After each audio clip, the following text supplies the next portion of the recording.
ಬನ್ನಿ, ವಿಶ್ವವನ್ನೇ ರಕ್ಷಿಸಲು ಅವತರಿಸಿದ ದೈವಿಕ ಯೋಧ ಸಾಕ್ಷಾತ್ ಕಾರ್ತಿಕೇಯನ ಅದ್ಭುತ ಕಥೆಯನ್ನೊಮ್ಮೆ ಮೆಲುಕು ಹಾಕೋಣ. ಈ ಕಥೆ ಶುರುವಾಗೋದೇ ಒಂದು ಬ್ರಹ್ಮಾಂಡದ ಬಿಕ್ಕಟ್ಟಿಂದ.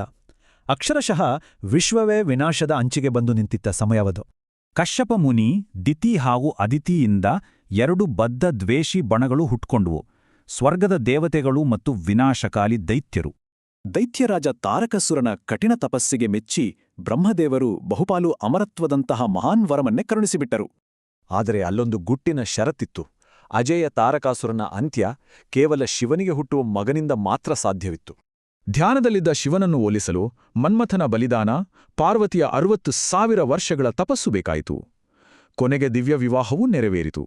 ಅಂತಿಮವಾಗಿ ಬ್ರಹ್ಮಾಂಡದ ರಕ್ಷಕನನ್ನು ಸೃಷ್ಟಿಸಲು ಶಿವನ 3ನೇ ಕಣ್ಣಿನಿಂದ ಒಂದು ಬೃಹತ್ ದೈವಿಕ ಶಕ್ತಿಯ ಕಿಡಿ ಬುಗಿಲೆದ್ದಿತು. ಆ ಉಗ್ರಶಕ್ತಿಯನ್ನು ಅಗ್ನಿ ಹಾಗೂ ಗಂಗೆ ಶರವಣಕಾಡಿಗೆ ತಂದಾಗ 6 ಮುಖಗಳ ಷಣ್ಮುಖನ ಅದ್ಭುತ ಜನನವಾಯಿತು. ಕೃತ್ತಿಕೆಯರ ಮಡಿಲಲ್ಲಿ ಬೆಳೆದ ಈ ದೈವಿಕ ಮಗು ಮುಂದೆ ದೇವತೆಗಳ ಸೈನ್ಯದ ಅತ್ಯಂತ ಬಲಶಾಲಿ ಮಹಾದಂಡ ನಾಯಕನಾಗಿ ಬೆಳೆದು ನಿಂತ. ಅತ್ತ ಅಪಾಯವೂ ಫೆಚ್ಚಾಗುತ್ತಿತ್ತು. ರಾಕ್ಷಸ ಶೂರಪದ್ಮ ಅಪಾರ ಶಕ್ತಿ ಗಳಿಸಿ ವೀರಮಹೇಂದ್ರಪುರಂ ಕೋಟೆಯಿಂದ ಅಟ್ಟಹಾಸ ಮೆರೆಯತೊಡಗಿದ. ಇದೇ ಕಾರಣಕ್ಕೆ ಆ ರಾಕ್ಷಸ ಸಾಮ್ರಾಜ್ಯವನ್ನು ಅಳಿಸಲು ಸ್ಕಂದಷಷ್ಠಿ ಎಂಬ 6 ದಿನಗಳ ಭೀಕರ ಬ್ರಹ್ಮಾಂಡ ಯುದ್ಧ ಶುರುವಾಯಿತು. ಈ ಘೋರ ಯುದ್ಧ ಶೂರ ಸಂಹಾರದಲ್ಲಿ ಅಂತ್ಯಗೊಂಡಿತು. ಆದರೆ ಇದೊಂದು ಸಾಧಾರಣ ವಧೆಯಾಗಿರಲಿಲ್ಲ, ಬದಲಾಗಿ ಅಚ್ಚರಿಯ ಅದ್ಭುತ ರೂಪಾಂತರವಾಗಿತ್ತು.